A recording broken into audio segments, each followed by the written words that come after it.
Is Vancouver doomed? This is a question I've been hearing around the city more often recently, and to be honest, I can see why some people are questioning the future of Vancouver.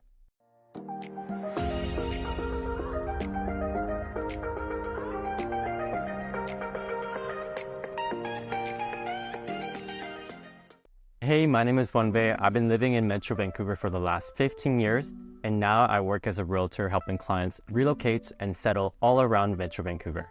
I make videos about living in Vancouver on this channel, so subscribe, that way you don't miss out in the future. So I've been reading some articles and watching some documentaries about the current state of Vancouver. And according to Stats Canada, about 14,000 people have left the city in 2022 for a variety of reasons. As I mentioned in my past videos, you probably know by now that Vancouver is an expensive place to live in, which is the biggest reason why people are leaving the city today. Vancouver being the most expensive real estate market in Canada, in line with Toronto, the average price of real estate is at about 1.1 million as of making this video in 2023.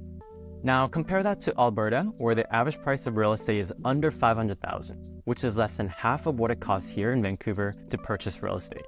Not to mention the high cost of everyday expenses as well.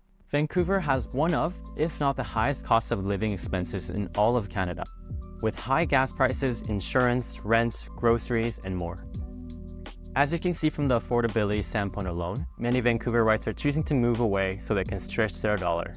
Many of us grew up here and want to stay near our friends, family, and memories, but sometimes it's just not as easy as it sounds. Especially for young growing families and retirees who feel like they won't have a chance to own anything and feel like what they earn is going right out on monthly expenses and rent to live in one of the most expensive cities in the world.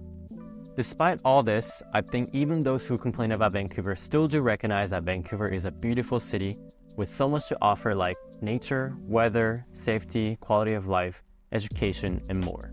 I've made a pros and cons video, so check that out linked above. Secondly, I feel that the safety of Vancouver has seen a dip in recent years, especially after the pandemic. Don't get me wrong, I still feel safer here than most other major North American cities, and I do not take it for granted, and I'm not complaining whatsoever. It's just that I'm shocked to see such an uptick in random attacks and hate crimes all around the city compared to before. Growing up, I had such a sense of safety in Vancouver, and many of my friends and family felt that we're almost in a bubble, and all the crimes that you see on TV don't really happen all that much here in Vancouver in comparison to other major cities. I really do have hope that we can get that sense of safety back and prove why we have the reputation as one of the safest cities to live in. Lastly, many residents are leaving Vancouver for the weather. It's no surprise that we're called Raincouver because it rains about 170 days per year, or almost half the year. Some weeks in the middle of winter, it can feel like it's raining every single day non-stop, and that's because we live in a rainforest. Now compare that to our close neighbor city, Calgary in Alberta, which is a popular relocation destination for Vancouverites, getting about 330 sunny days per year. Yeah, that's a lot. Personally, I've grown to love the rain here, so I actually don't mind it at all, but there's a reason why everyone is out and about whenever there's any bit of sunshine in Vancouver. For the majority of the people though, they would prefer sunshine over rain, and we don't get too much of it here in Vancouver. So as a result, your mood will likely be affected by it. I can absolutely see how much of an adjustment it might be for immigrants who come from sunnier places. So if sunshine is a priority for you, you may want to consider if Vancouver weather is something you can work with and grow to love, like I did. The good thing about Vancouver's weather is that it's rather temperate, even in winter in comparison to cities like Edmonton, Winnipeg, Quebec, Toronto, or other Canadian cities, where they experience much harsher winters than us. The temperature during November to mid-March is an average low of 2 Celsius and high of 6 Celsius. For the warmer months of June to September, Vancouver stays relatively cool with an average high of 22 Celsius and low of 14 Celsius.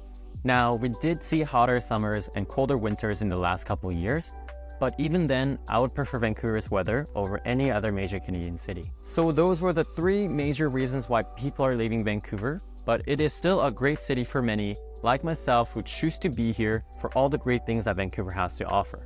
Check out some of my other videos here, and if you're considering a move, I would love to help you as a realtor, so shoot me an email linked in the description below. Subscribe to see more videos all about living in Vancouver, and thanks for watching. See you!